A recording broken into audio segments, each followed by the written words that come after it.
स्वर्गीय डॉक्टर नंदिनी घोष की स्मृति में कोन्नगर के 15 और 16 नंबर वार्ड के क्लब कोऑर्डिनेशन सोसाइटी की पहल और गंगाधर स्पोर्टिंग क्लब के प्रबंधन में 6वां स्वैच्छिक रक्तदान शिविर का आयोजन किया गया। रक्तदान शिविर के जरिए मेधावी छात्र छात्राओं को सम्मानित व पुरस्कृत किया गया, जिसमें श्रीरामपुर वाल्स अस्पताल के ब्लड बैंक के विशेषज्ञ डॉक्टरों की देखरेख में 200 से अधिक रक्तदाताओं का रक्त संग्रह किया गया। कोन्नगर नगर पालिका के 16 नंबर वार्ड के पार्षद व रक्तदान शिविर के आयोजक सुभाषिष चौधरी ने कहा कि धरती के भगवान आज प्रतिशोध की आग में जल रहे हैं, इसलिए वे हड़ताल पर हैं। क्या आपने सुना है कि कोई भगवान अपने सेवक से प्रतिशोध लेता है? कोलकाता के जूनियर डॉक्टरों की यही कर रहे हैं, इसलिए बंगाल में इलाज के अभाव में अब तक 50 लोगों की मौत हो चुकी है। कहा कि देश भर में जाने कितने बलात्कार और हत्या की घटना घटती है, लेकिन पश्चिम बंगाल की तरह कहीं भी डॉक्टर आंदोलन पर नहीं बैठते। कहा कि यह मौत भी अपराध की श्रेणी में आती है, क्योंकि इसके पीछे एक बड़ा राजनीतिक षड्यंत्र चल रहा है। रक्तदान शिविर को सफल बनाने में कोन्नगर नगर पालिका के चेयरमैन सपन कुमार दास, गौतम दास, शुभदीप मुखर्जी समेत कई लोगों का योगदान रहा।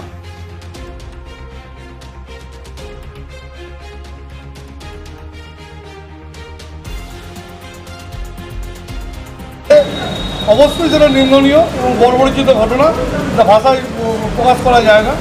কিন্তু তার পরিপ্রেক্ষিতে যেভাবে প্রতিবাদের নামে আমাদের বাংলাকে কলুষিত করা হচ্ছে, যেন এমন একটা ঘটনা বলছে যেন ধর্ষণ বোধহয় প্রথম হলো, তার সঙ্গে মার্ডারও বোধহয় প্রথম হলো।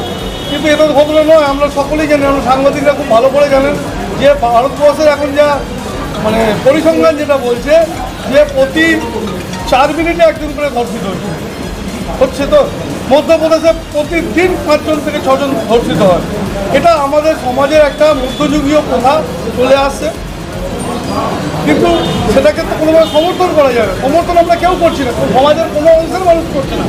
কিন্তু সমাজের একটা অংশের মানুষ তাদের সারা দিনের কাজকর্ম খেয়ে দিয়ে ঘোরাফেরা সব করে ওই রাত্রির জায়গা, রাত দখল, রাস্তা দখলের নাম করে একদিন 2 দিন 3 দিন মানুষের ভালো লাগে। কিন্তু এখন সাধারণ মানুষ যারা ধরুন এই কাজে যায়, এই কাজ থেকে হয়তো বাড়িতে ফেরার কথা 7:30টায়, ফিরছে 11:30টার সময়।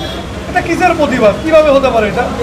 এই বিক্রম ভট্টাচার্য আমাদের কোন্নগরের ছিল, মারা গেল তর্জনা ছিল। আরজি করে তাদের মঞ্চের সামনে, যারা যেখানে ঠান্ডা করছে তার মঞ্চের সামনে তার মা ট্রলি নিয়ে এদিক ওদিক করেছেন। একটা ডাক্তার কোনো ডাক্তার এগিয়ে আসেনি। যখন মিডিয়ার চাপে ডাক্তার ভর্তি নিয়েছে, তখন অলরেডি ব্লাড লস হয়ে সে মৃত্যুর কোলে ঢলে পড়েছে। এইটাকে মেনে নেওয়া যায় না। এবং আমাদের মাননীয় মুখ্যমন্ত্রী যেটা করছেন, আপনি পৃথিবী ঘেটে দেখবেন তো, উনিও তো 26 দিন অনশন করেছিলেন। ততদিন তার মুখ্যমন্ত্রী গেছিল, রাজ্যপাল রাষ্ট্রপতির কথাই গেছিল তার ধর্ণা অনশন তোলার জন্য। অনশন তো এনারা কী করছেন? এনারা ভালো ভালো খাবার খাচ্ছেন রাস্তায় দাঁড়িয়ে, বড় বড় ইউনিভার্সিটি থেকে খাবার আসছে, গিয়ে মাদক পাচারকারী বিজেপির নেত্রী সেও খাবার দিচ্ছে, এদের দিয়ে এরা বসে আছে। এরা ঠিক রোটেশন অনুযায়ী তাদের কাজ চালিয়ে যাচ্ছে। একটা মানুষ কিন্তু বসে নেই সারাক্ষণ, আমরা লক্ষ্য করে দেখুন। একজন 2 ঘন্টা বসছে, আবার সে চলে যাচ্ছে, একজন আছে। এটা আন্দোলন। তারা খুব ভালো করে জানে যে আমাদের পৃথিবীর ডাক্তারের কোনো বিকল্প হয় না। আমার বাড়িতে যদি মেড সার্ভেন্ট তিনি যদি না আসেন, আমি 2 দিন কাজ চালিয়ে নেবো। আমার যে বাড়ির মালিক সে যদি না আসে, আমি কাজ চালিয়ে নেবো। ইঞ্জিনিয়ার না থাকলে আরেকজন ইঞ্জিনিয়ার এসে কাজ চালিয়ে নেবে। কিন্তু ডাক্তার এমন একটা জিনিস, আর তারা যা জিনিসের সঙ্গে যুক্ত, তার কিন্তু কোনো সাবস্টিটিউট নেই। ডাক্তারকে আমরা ভগবান মানি, কিন্তু ভগবানের যদি একটা রূপ হয়, ভগবান কারোর প্রতি প্রতিশোধ নিতে শুনেছেন? আমরা যাকে ভগবান মানি, সে আল্লাহ হোক, ঈশ্বর হোক বা গড, প্রতিশোধ নেয় তার দাস বা দাসীদের প্রতি। তো প্রতিশোধ হচ্ছে। কী বলছেন? ওদের যিনি কি জয়েন্ট ফোরাম অফ ডক্টরসের যে কুইন, উনি বলেছেন মানে ওটা হতেই পারে, এই ঘটনা ঘটতেই পারে। মানে একটা মৃত্যু, একটা ধর্ষণের জন্য একটা ডাক্তার বলতে পারে যে আরও 29-30টা মানুষ মারা যাবে? এটাকে মেনে নেওয়া যাবে। এটা এনাফ ইজ এনাফ। এবার কিন্তু মানুষের মাথার ওপর দিয়ে জল বইছে। জল কিন্তু তো মানুষ নিজে বইবে না, সে তো বাঁচার চেষ্টা করবে। সেই বাঁচার চেষ্টা যখন করবে, সেটা কিন্তু খুব ভয়ঙ্কর রূপ হবে। সেটা কিন্তু ভালো জিনিস হবে না বলে আমরা মনে করি।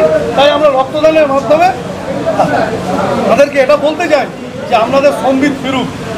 আমি দায়িত্ব নিয়ে বলছি, এই জুনিয়র ডাক্তাররা যারা বসে আছে, তারা কিন্তু পয়েন্ট অফ নো রিটার্নে চলে যাচ্ছে আস্তে আস্তে।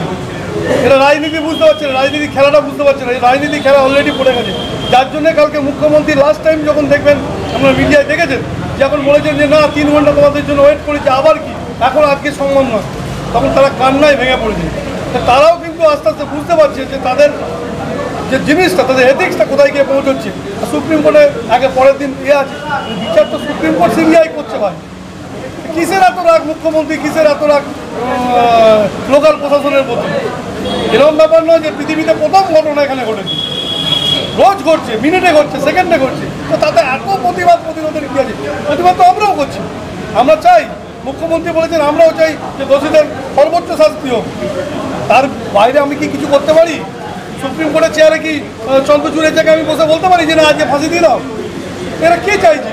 মুখ্যমন্ত্রীর বেলা 48 ঘন্টা সময় দিয়েছিলেন ওনারা, যে 48 ঘন্টার মধ্যে দোষীর শাস্তি দিতে হবে। ও এখন তো দিচ্ছেন না। ওনাদের তো উচিত সিজিও কমপ্লেক্স ঘেরাও করা, যদি করতে চান ওনারা। উনি তো করছেন না। অ্যাকচুয়ালি রাজনীতির প্রেক্ষাপটটা তো হয়ে গেছে কি, বিজেপির পয়সা আর সিপিএমের ব্রেন, দুটো মিলিয়ে রাম মিলিয়ে এটা করছে। কোনো লাভ নেই দাদা, কোনো লাভ নেই। নারদা করেছেন, সারদা করেছেন, ঠিক আছে, সব নোংরামো চূড়ান্ত চলে গেছে, কিছু করতে পারেননি। আমরা সব মিডিয়ারা এবার লোকসভা ইলেকশনে কে দাঁড়িয়েছিলেন যে তৃণমূল 12টা থেকে 14টা আসন পাবে, কতগুলো পেয়েছে? 29। আর একটু হলে আমার কথা মিলে যেত, 35টা হতো। মানে পরিসংখ্যান দেখুন।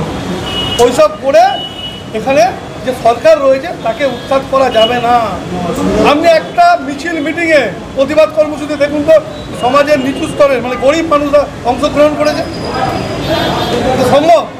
রোজ দিনের পর দিন রাস্তা বন্ধ, বন্ধ, একটা মানুষ কাজে যাচ্ছে, একটা মেয়েরাও তো কাজে যাচ্ছে। আজকে একটা মেয়ে 5 থেকে হয়তো 8টায় ফেরে, তার যদি এই প্রতিবাদের জন্য তার ফিরতে যদি 11টা বাজে, তার যদি রাস্তায় কোনো ঘটনা ঘটে, এরা দায়িত্ব নেবে তো? এরা দায়িত্ব নেবে সেদিনের? তাহলে তারা কার ভালো করছে? এরা সমাজের ভালো। সকাল থেকে রক্তদান শিবির চলছে, প্রাকৃতিক দুর্যোগ চলছে, তার মধ্যে আজকে যেভাবে মানুষ রক্ত দিচ্ছে, সব লাইন ধরে দাঁড়িয়ে আছে, আপনারা দেখতে পাচ্ছেন রক্ত দেবার জন্য। আজকে এই রক্তদান শিবিরকে স্বতঃস্ফূর্ত করে তুলেছে এলাকার মানুষ। আপনারা দেখে থাকবেন যে এই রক্তদান বিগত বছর ধরে হয়ে আসছে, যতবার হয়েছে পূর্ণগড়ে একটা ঐতিহ্য।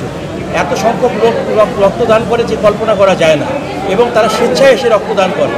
এই রক্তদান উৎসব 15 নম্বর 16 নম্বর ওয়ার্ড থেকে করে থাকে, এবং তাদের পাপ্পু আছে, সমামিত্র আছে, তাদের সঙ্গীরা আছে, সবাই মিলে রক্তদান করে থাকে। এবং এই সফল এই রক্তদান সফল, মানুষ আসছে।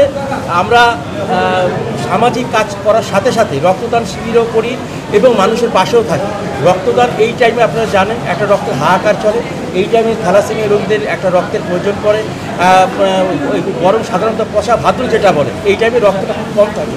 সাধারণত রক্তদান শিবির শীতকালে বেশি হয়, তাই দেখা যায় যে এই টাইমে যে রক্তদান শিবিরটাকে বেছে নেওয়া হয়েছে তার একটাও কারণ হচ্ছে যে যেহেতু রক্তের একটা ঘাটতি চলে, সেই জায়গা মেটায় এই রক্তদান শিবির। তাই এই সময়টাকে বেছে নেওয়ার জন্য আমি ওদেরকে অভিনন্দন জানাচ্ছি।